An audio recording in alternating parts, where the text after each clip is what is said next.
Hey guys, welcome back to my channel. I wanted to show you a goodie I had picked up for myself. I recently purchased the Coliro Pearlcolors. So I've seen these for a while on quite a few YouTubers' channels. They're these metallic watercolors that are just super vibrant and pretty. So I finally bought some, and here they are in all their glory. I guess I could take this part out. They came pretty well packaged for the most part. A few of these had popped out, so hopefully I put them back in the right order. But yeah, there's just 6 metallic colors. It's Tibet Gold, Inca Gold, Arabic Gold, Gold Pearl, Moon Gold, and Sterling Silver. So you might see some puddles of water on top of mine. That's because these are really hard cakes that actually need like 3 minutes or so of some water saturation. In fact, it even tells you on the back to do that. So I have had them sitting here for a minute, and I thought it would be fun to swatch them with you guys and check them out. I am going to swatch them on white watercolor paper and a black cardstock. I don't really have black watercolor paper. I don't even know if they make it, but I thought it would be good to show you the differences. And I am just using a number 4 round brush. This one is part of a set that was gifted to me. So yeah, let me zoom you in a teensy bit. I apologize for any glare we might have. The sun has shifted sides. I normally don't record in the afternoon for this very reason, but we'll see how it goes. So let's start with our Tibet Gold. Now I let these sit here actually longer than 3 minutes, but we'll see how they come about. In fact, I might. They are a very hard cake though, so it's not like your typical watercolor. Most of the time you can give it a quick spritz, and half the time you don't even have to do that, but these ones definitely need to sit. But okay, so Tibet Gold. Now this is a very wet brush. I can of course dry it off a teensy bit more, and I'll dry it off for the white swatch. Let's just do it all on black first. Let me mix these up. And what I did to wet them was I just took my water brush and added a few droplets on each and just kind of let it sit there. Okay, so Inca Gold.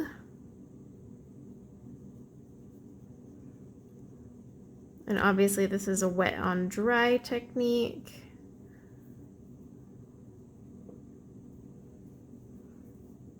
Okay, let me mix up my Arabic Gold.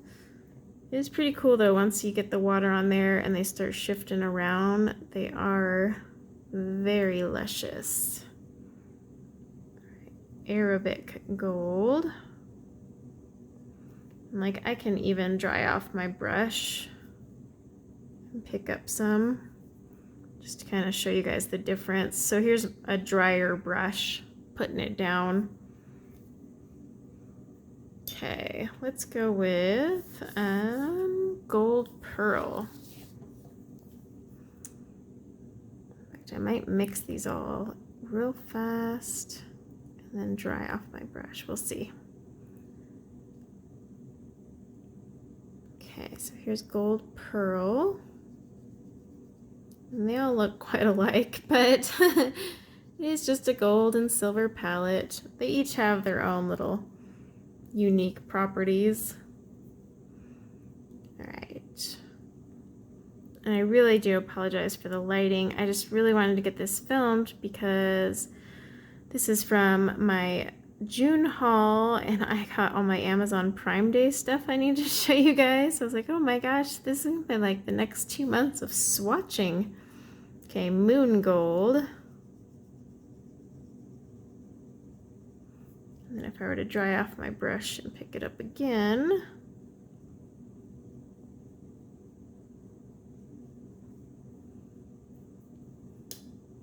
All right, Sterling Silver. I had seen a lot of colorists using these around Christmas time, and that's when I first discovered them. So it's like, ooh, I gotta try these.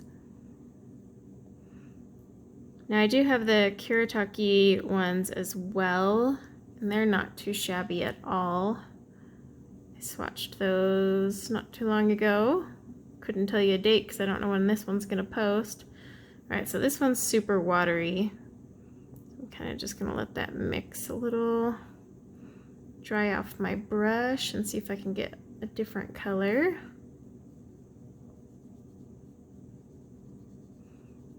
Now, if you have like a super dry brush, you should be able to get a really thick paint. Like I'll go back to my Tibet Gold. Yeah, see how much thicker that is. That's just because my brush isn't as wet. Okay, let's try this on white. Now this is actual watercolor paper, so this will actually be easier to work with because see how it doesn't just like slide all around? That's because it's watercolor paper. So paper does matter, believe it or not.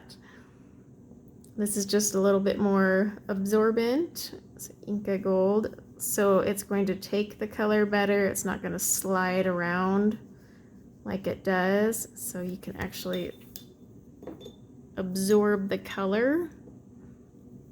Okay, let's do Arabic Gold.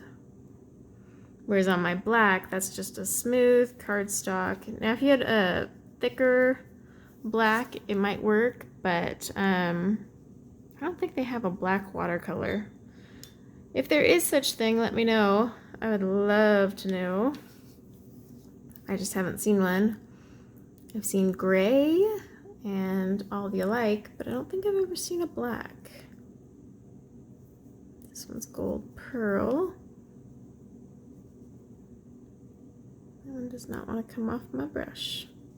Yeah, see how much thicker they are on the proper paper.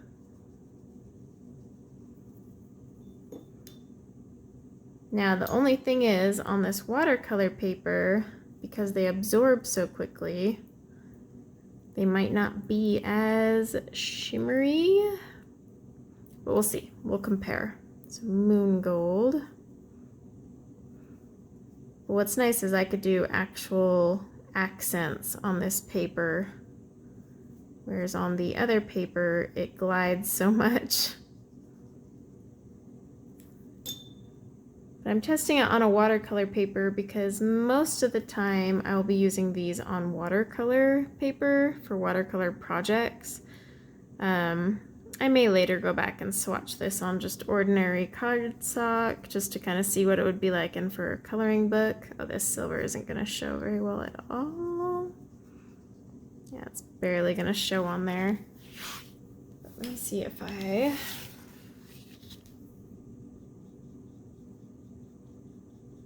Yeah, so it's all just about how much water you want to add. Okay, so on the black cardstock, you can definitely see that shimmer factor. So the Tibet Gold, it has more of a gold color. Gold has gold, shock. This one's more orangey. The Arabic Gold is actually really close to the Tibet Gold, just slightly different. Gold Pearl is a lighter gold color. Unfortunately, that lighting, I'm gonna try and close my blinds a bit.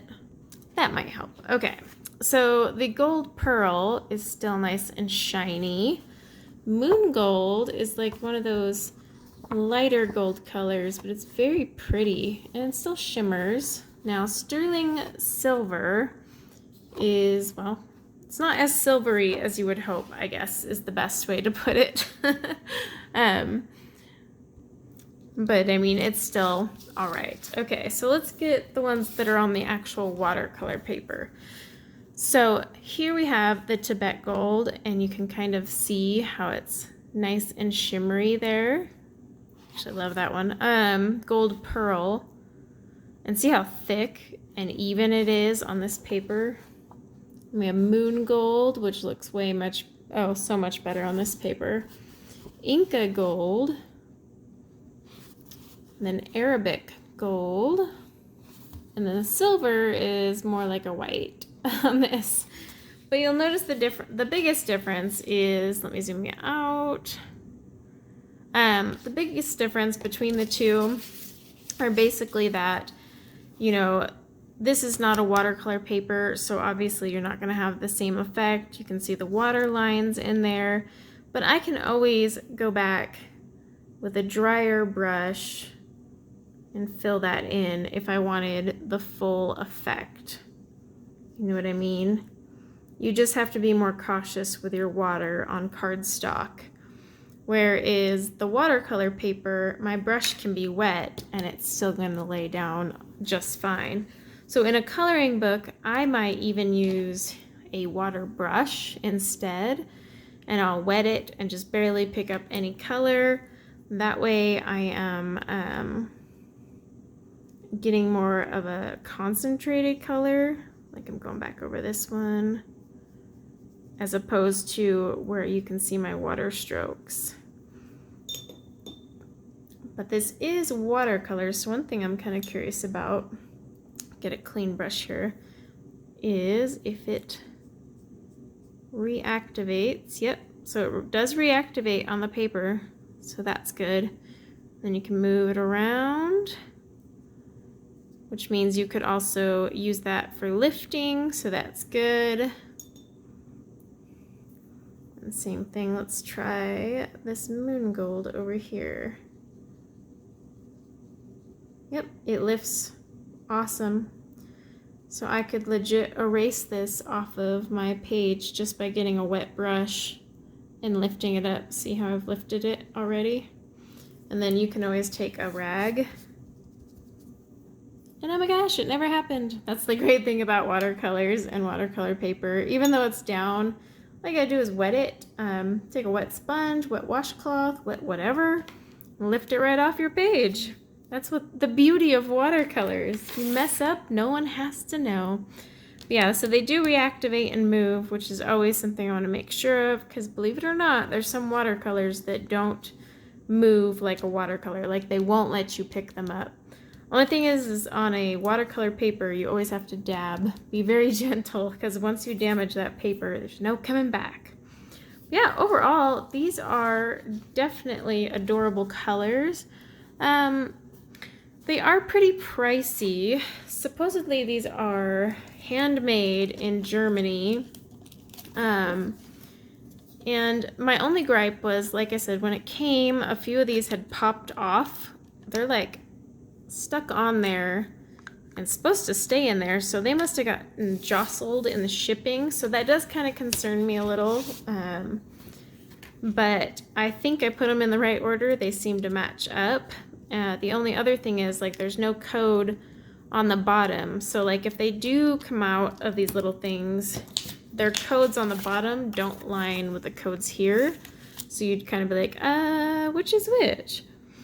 And then I do think they're pretty expensive, but that said, this is just a swatching and first impressions. I am by no means offering up a review. I need to play around with them. This is just me checking them out. I can definitely say they are made for watercolor paper. They perform beautifully on this paper.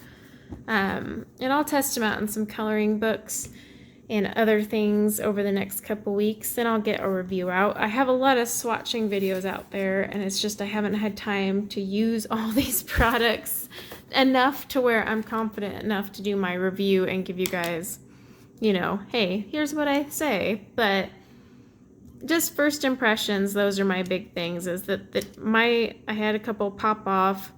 The names aren't anywhere on these little trays, so that's kind of worrisome. I don't mind that you have to pre-wet them. You really should pre-wet all cakes anyways, so that's not anything to worry about. And then yeah, with the price, I am kind of curious and want to play around with these more to say whether I think they're worth it, because they were $20-something, and that's a lot for 6 watercolors, although these are pretty generous sized pans. I mean, look at it in my hand here, just to give you an example. That's a pretty decent size. So we'll see, and I hope to have an official review of these down the road, but you know, it takes time to play around with all these things and new toys and decide what you like.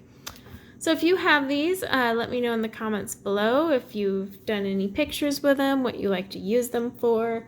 If you tend to use them more on a watercolor or cardstock, I'd love to know that too, and your thoughts. And then yeah, guys, thanks for hanging out with me while I swatch some glitter. You know I love glitter. So until next time, take care.